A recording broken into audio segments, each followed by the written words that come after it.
और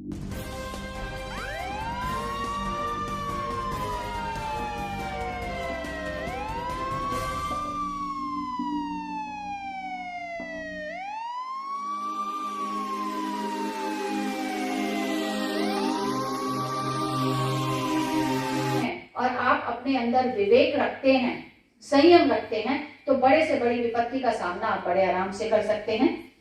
तो इसलिए आप ये फायर फाइटिंग की ट्रेनिंग आपको कराई गई।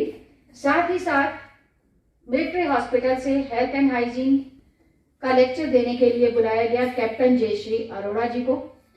हम भाग्यशाली रहे कि चूंकि वो एसएसबी फेस करके आई थी, तो उन्होंने साथ ही साथ बच्चों को ये भी बताया कि कोई भी महिला कैडेट कमजोर नहीं होती। अगर वो अपने पर आ जाए तो वो देश सेवा के लिए बड़े से बड़ी पोस्ट पर भी जा सकती है। तो उन्होंने हाउ टू फेस एसएसबी पर अपना लेक्चर दिया। कुछ एक्सटेंशन एक्टिविटीज भी हमने इस कैंप के दौरान की। हमारे 30 कैडेट स्वर्ण विजय ज्योति के सम्मान के लिए पाइन डिवीजन गए। पुलिस लाइंस में एसएसपी द्वारा आयोजित ट्रैफिक कंट्रोल में हमारे 20 कैडेट गए। साथ ही साथ हमारे यहाँ पर 2 कंपटीशन भी कराए गए जो ग्रुप इवेंट बेस्ड थे, जिसमें tug of war inter collegiate, tug of war degree collegiate and quiz competition कराया गया। जितना उन्हें पर की, मैं समझती हूँ आप सब लोगों ने जो गतिविधियां की थी, जिन्हें देख के आपको लग रहा था कि पता नहीं कैसे हो पाएंगी, जब पहले दिन आते हैं तो डर रहता है कैंप का, लेकिन अब अच्छा हमने इतना सारा काम कर लिया, ऐसे ही लग रहा है ना। जब हम अपने शरीर के सभी इंद्रियों को जागरूक कर लेते हैं और हमारे सामने आदर्श बड़े अच्छे अच्छे होते हैं, तो हम हर कार्य संभव कर पाते हैं। निर्भर करता है आपके आदर्श कौन है। स्वामी विवेकानंद जी का कहना यही था कि अगर आप सही आदर्श चुन लेते हैं तो लक्ष्य तक पहुंचना मुश्किल नहीं है। तो आदर्श आपके कैसे हैं ये निर्भर करता है। सर, अब मैं अनुमति चाहूंगी, बच्चों ने 7 दिन बहुत मेहनत की, तो हम इनके द्वारा बाद के समय में तैयार किए गए अपने कल्चरल कॉर्प के सामने प्रस्तुत करवाने की हमने कोशिश की है कि जो कल्चरल स्वर्णिम विजय ज्योति के सम्मान में हो चुके उन कार्यक्रम को हम ना कराएं, नए कार्यक्रम कराएं। और उस समय एक ऐसा कैंप लगाना जो दिन और रात का हो, जिसमें उन बच्चियों को शामिल करना हो जो पहले इससे पहले डे के कैंप करके चुकी हैं या कैंप ही नहीं किया है। दूर दूर से आने वाले ये बच्चे, इन सबके उत्साह को बढ़ाने का जो कार्य हमारे camp commandant colonel Pankaj Sahni sir ने किया है, उसके लिए हम उनके हृदय से आभारी हैं। आज हम यहाँ इकट्ठे हुए हैं prize distribution, closing ceremony, camp fire और बड़ा खाना सबके बीच सबको यहाँ करते हुए मैं सबसे पहले स्वागत करना चाहूंगी। विजय ज्योति के सम्मान के लिए हम कार्य कर रहे थे। सर स्पेशली रुके और उन्होंने सारी व्यवस्थाएं कराई। जहां जो चीज उन्हें लगा कि और अच्छे तरीके से हो सकती है, उन्होंने अपने स्टाफ से कह के वो सारी चीजें अरेंज कराई। इनका जोरदार स्वागत एनसीसी क्लैप के साथ।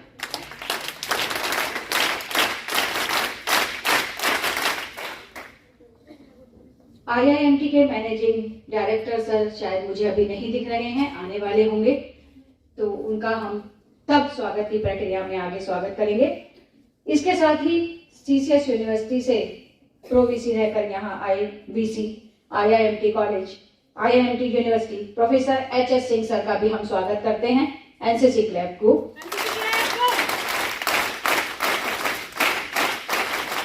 जब इस कार्यक्रम के आयोजन की हूँ तो आईआईएमटी इंजीनियरिंग कॉलेज के director doctor Sanjeev Maheshwari sir भी मैं समझती हूँ यहाँ उपस्थित होंगे, अभी नहीं है, कोई बात नहीं, हम उनका स्वागत उस समय कर लेंगे। इसके साथ ही सर ने यह प्रक्रिया शुरू की थी कि अलग अलग कॉलेजेस के प्रिंसिपल्स जो यहाँ पर जिनके बच्चे हैं उनको भी आमंत्रित किया जाए, सब आने वाले होंगे। इसके साथ ही मैं स्वागत करना चाहूंगी। हालांकि जो व्यक्ति होस्ट का स्वागत करना एक अलग प्रक्रिया हो जाती है, तो हमारे इस कैंप के होस्ट सर्वे सर्वा मालिक हैं colonel Pankaj Sahni sir, camp commandant. आप सब परिचित होंगे और सारे बच्चों की तालियां बताएंगी कि वो सर के व्यवहार से कितने खुश हैं, उनकी व्यवस्था से कितने खुश हैं।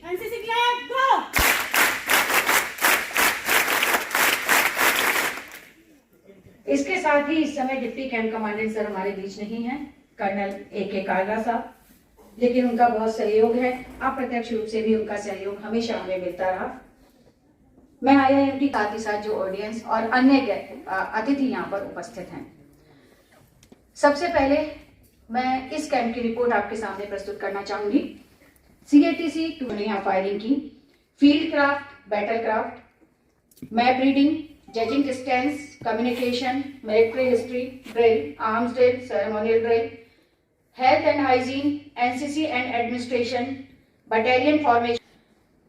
मैं आप सबका ध्यान आकर्षित करना चाहूंगी कि ये वो गतिविधियां हैं जो एग्जाम में आती हैं और मिसलेनियस वाले पार्ट में या स्पेशल वाले पार्ट में आने के कारण कई बार बच्चे फेल हो जाते हैं। तो सर का टारगेट था कि इस बार हमारा रिजल्ट 100% रहे, तो पूरा फोकस इस बात पर किया गया कि आपको थ्योरी की मैक्सिमम जानकारी प्रदान की जाए। हम भाग्यशाली रहे कि हमने यहाँ पर स्वर्णिम विजय ज्योति का सम्मान किया। यह कार्यक्रम भी हमारे camp commandant colonel Pankaj Sahni sir और इस यूनिवर्सिटी के चेयरमैन सर की वजह से संभव हो पाया। दोनों के लिए जोरदार ताली एक बार फिर चाहूंगी।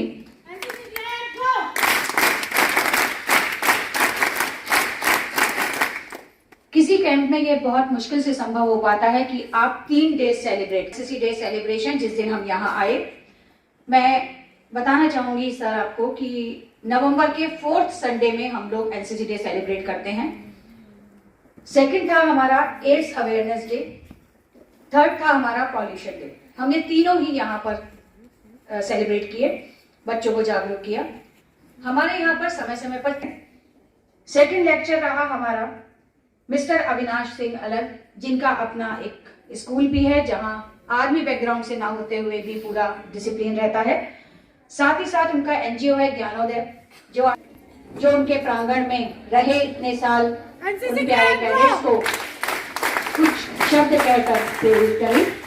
Professor Yogesh Mohan Gupta sir, chairman IIMT university.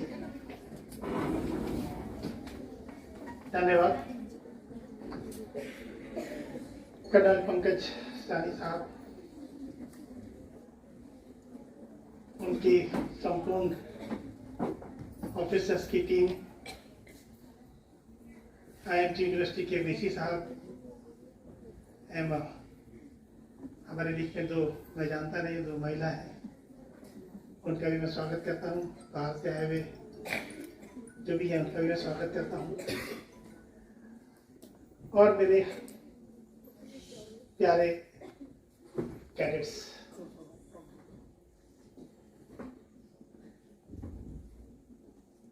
ऐसे अवसर बहुत कम मिलते हैं।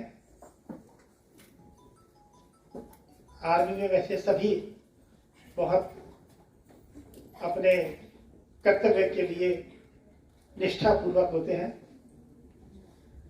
मगर मैं ये देखा कि 22 यूपी बटालियन NCC गर्ल्स के जो अफसर हैं कर्नल साहनी के नेतृत्व में वास्तव में बहुत निष्ठापूर्वक है उन्होंने, क्योंकि लड़कों का कैंप लगाना बहुत आसान होता है, मगर लड़कियों के कैंप के अंदर बहुत सारी ऐसी मन के अंदर दुविधा होती है, मन के अंदर बहुत सी शंकाएं होती हैं, और उसको कामयाबी पूर्वक पूर्ण कर लेना एक बहुत बड़ा अचीवमेंट है। उसके लिए मैं सारे ऑफिसर्स को बधाई देता हूं। बच्चों, मैं मानता हूं कि आप बहुत भाग्यवान हैं। भाग्यवान इसलिए कि आपका जो चुनाव हुआ होगा NCC के अंदर, आपके पूरे कॉलेज के अंदर से आपको चुना गया होगा और आपको यहाँ NCC के अंदर आने का अवसर प्राप्त हुआ। आपके लिए NCC में आने का अर्थ, जहां अभी आपको बता रहे थे कि आपको देश प्रेम ये सब चीज तो है, मगर आपके एक कैरियर की ओपनिंग भी यहाँ पर हो गई है। आप आधे फौजी बन गए। आपको शायद इस बार नहीं तो अगली बार कुछ रैंक्स भी मिल जाएंगे, और आपके लिए एक बहुत बड़ा रास्ता खुल गया है NDA में जाने का। मैं आपको एक छोटा सा एक उदाहरण प्रस्तुत करना चाहता हूं। आप लोगों ने सुना भी होगा, एक बहुत छोटा देश है इजराइल। उसकी बहुत छोटी सी आबादी है, केवल 80 लाख, और वो चारों तरफ से दुश्मनों से घिरा हुआ है। मगर वो छोटी सी आबादी का देश चारों तरफ से दुश्मनों से घिरने के बाद वो डरता नहीं है, घबराता नहीं है और सबके दांत खट्टे कर देता है। उसके पीछे मूल कारण समझने के प्रयास कीजिए। मुझे वहां पे आज से 7 वर्ष पहले वहां की सरकार ने मुझे बुलाया था किसी काम से, और वहां ऐसे ही आपके जैसे युवाओं के बीच से मुझे बोलने का भी मौका मिला। उनके मैंने बहुत से कार्यक्रम भी देखे। वहां पर 10+2 के बाद में प्रत्येक युवा को फौजी ट्रेनिंग लेनी पड़ती है, लड़कों को 3 वर्ष के लिए और लड़कियों को 2 वर्ष के लिए।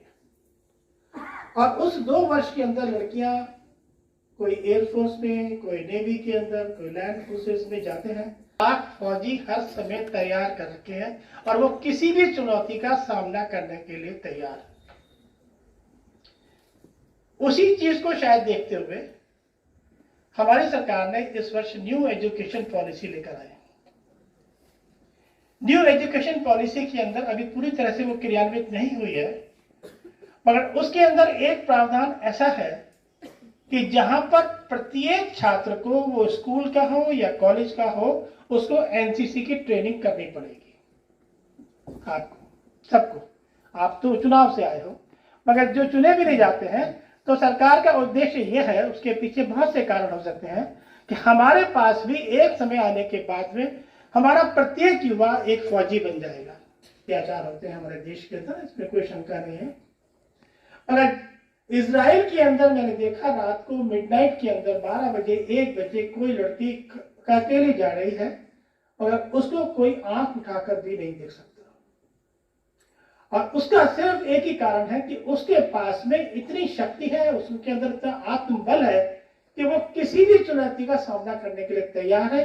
और जब कोई व्यक्ति किसी चुनौती का सामना करने के लिए तैयार रहता है, उसका मनोबल ऊंचा होता है, तो उसके ऊपर कोई आक्रमण भी नहीं कर सकता जाए। और उसका आत्मबल और उसके अंदर एक शक्ति, क्योंकि आपने देखा होगा आज से 1 हफ्ता पहले जब आप यहाँ आए थे, मैंने आपके चेहरे पर देखा था, उस समय बहुत से बच्चों के शंका थी कि ये 7 दिन के अंदर हमारा क्या होगा। कर्नल साहब एक दिन बोल रहे थे कि मैं 7 दिन के अंदर इन बच्चों को इतना रगड़ा मारूंगा कि ये 7 दिन के बाद इतने बहादुर बन जाएंगे कि इनको कोई हाथ नहीं उठा के देखता है, इनके ऊपर भी आंख है। और शायद मैं समझता हूं कि आज आपके अंदर इतना, अगर अकेले जा रहे हैं, अगर किसी ने आपके ऊपर आंख उठाकर देखा तो आप उसको बहुत अच्छा जवाब दे सकते हैं, सक्षम हो गए हैं। इसके लिए कर्नल साहब को और सबको आपकी बड़े, मैंने देखा था, आपने एक चीज देखी थी, मैंने आपकी तालियां में नोट करता रहा, मैं इस बात को भूला नहीं हूँ कि जब कर्नल साहब के लिए ताली बजाने का अवसर आया था तो वैसी ताली मैंने अभी तक नहीं सुनी। आपकी सारी बहुत सारी तालियां बजाई, इससे जाहिर होता है कि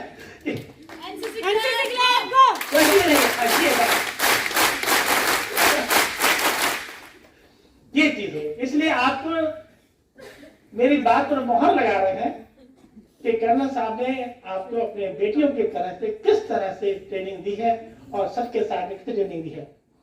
एक चीज मैं आपको विश्वास दिलाता हूं और आशा भी करता हूं कि आपने हमारे यहाँ की नेट व्यवस्था को थोड़ा सा आपको थोड़ी परेशानी हुई होगी इस बार, मगर अगर आपको दोबारा यहाँ आने का अवसर मिला तो व्यवस्था आपको बहुत अच्छी मिलेगी। क्योंकि कभी भी किसी अच्छाई को प्राप्त करने के लिए थोड़ा सा हमको कष्ट सहना पड़ता है, किसी अच्छाई तक जाने के लिए कष्ट सहना पड़ता है। तो हम एक बहुत बड़ा, हम यहाँ पर चेंज ला रहे हैं, ये समस्या का हमको भी मालूम है, और हम पूरे सारे बिल्डिंगों के ऊपर टावर लगवा रहे हैं जो पिछले अगले 1 हफ्ते से लगने शुरू हो जाएंगे, और हम आशा करते हैं कि 2-3 महीने के अंदर ये नेट की जो व्यवस्था है वो हमारी बड़ी चौकस हो जाएगी। तो अगली बार जब आएंगे तो आपको ये शिकायत नहीं मिलेगी। एक छोटी सी मैं आपके सामने सिचुएशन भी रख रहा हूं और मैं देखूंगा कौन सा बच्चा उसका जवाब दे पाएगा। ये जो मैं भी आपकी तरह से बच्चा था और आपको ट्रेनिंग भी मिली है, आपको सारी ट्रेनिंग मिली है। अभी मुझे बताया कि फायरिंग की ट्रेनिंग भी मिली है। मैं एक अपना एक्सपीरियंस आपसे शेयर कर रहा हूं। आप ये समझिए कि जो मैं आपसे एक्सपीरियंस शेयर कर रहा हूँ, आप अगर उस स्थिति में होते तो आप क्या करते? मैं आपका जवाब चाहूंगा, हाथ उठा के जवाब दीजिएगा। रात का समय था, 2 बज रहे थे। वो आग पहुंचते पहुंचते गीजर पहुंची, गीजर फट गया, 2-3 गीजर फट गए, उनके पानी बह गया, फर्श में पानी बह गया। हम घर में सब लोग घबरा गए, कैसे होगा। फायर ब्रिगेड को फोन भी किया गया और उससे पता चला कि पानी बह रहा है, आग लग रही है। हम लोगों ने क्या किया कि कमरों के अंदर से जो सामान था वो हमने निकाल के बाहर फेंकना शुरू किया। तभी फायर ब्रिगेड वाले आ गए और उन्होंने आते सबसे पहले हमको डांटा। ये बताओ कि हमको क्यों डांटा उन्होंने, हमसे क्या गलती थी? हमने कहा था हाथ खड़ा करना। आप बताओ बेटा, जो था हमसे क्या गलती हुई? हम पूछ रहे हैं हमसे क्या गलती हुई?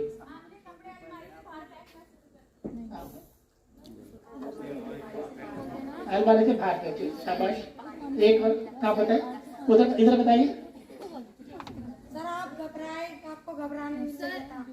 हमें घबराना नहीं चाहिए था। पानी लीकेज हो रहा था ना, उसी को उठा उठा के बार बार उसको आग में डाला गया। बस सिलेंडर लिया पानी में आ सकता था। अरे आप तो पानी में करंट भी आ सकता था सर।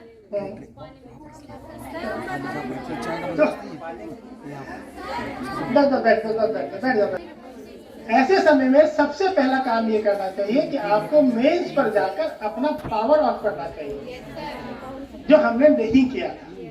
और आप ठीक कह रहे हो कि वो हमारे लिए बहुत ही एक खुशकिस्मती दिन था कि हम लोग सामान निकालने में लगे, हम लोग सामान की चिंता करने लगे।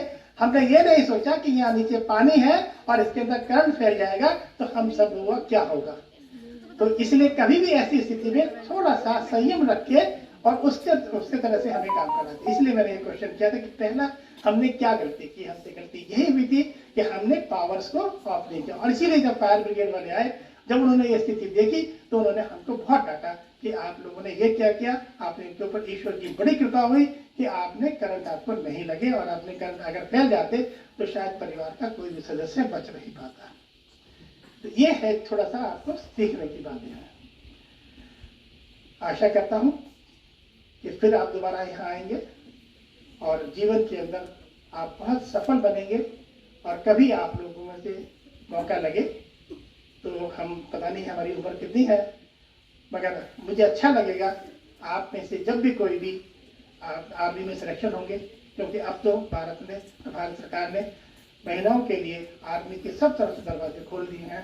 अब आप किसी भी लैंड फोर्सेस में है या नेवी में है या एयरफोर्स में है, वहाँ जा सकते हैं और पुरुषों के समान आप अपने देश की रक्षा करने में पूरी तरह से सहयोग कर सकते हैं देश के लिए।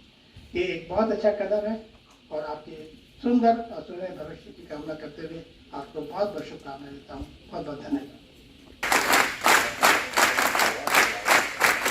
देने वाले बच्चों के लिए तो सबसे पहले मैं आमंत्रित करना चाह रही हूँ, क्विज कंपटीशन में जीती हुई टीम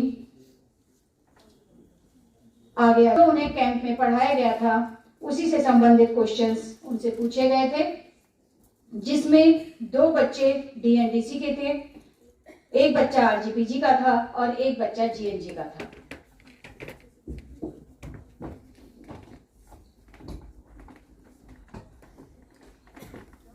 श्रुति से मेरा अनुरोध है कि सर्टिफिकेट देने में सर की हेल्प करें। Shruti, Sneha Kashyap, NCC club go. बताना चाहूंगी कि जो बच्ची जिसका नाम बोलने जा रही हूँ, उसने भरतनाट्यम किया था और उसको तैयार करने के लिए उसकी मम्मी और उसके पापा यहाँ आए थे, तो उसकी मदर ने उनको तैयार किया था। उनका भी धन्यवाद। Shri Priya. NCC club go. इसके बाद Twinkle Roy, NCC club go. Payal, Payal, NCC club go. इसके बाद टग ऑफ वॉर कंपटीशन हुआ था, जिसमें इंटर कॉलेज की नरेंद्र सिंह आर्मी से, एनसीसी क्लब गो। इसके साथ ही HCS दलतवा की टीम स्टेज पर आ जाए। अंजलि, अंजलि, अंजलि, अंशिका,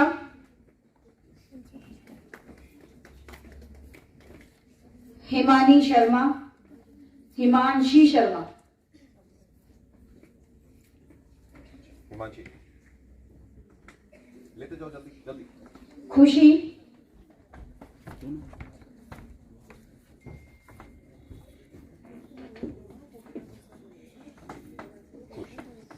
मानसी चौधरी, फोटो खिंचा ले बेटा। चल चल पकड़ो।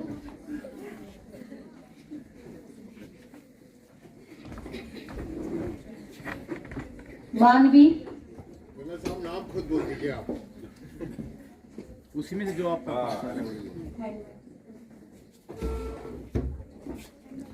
मानवी, साक्षी रानी,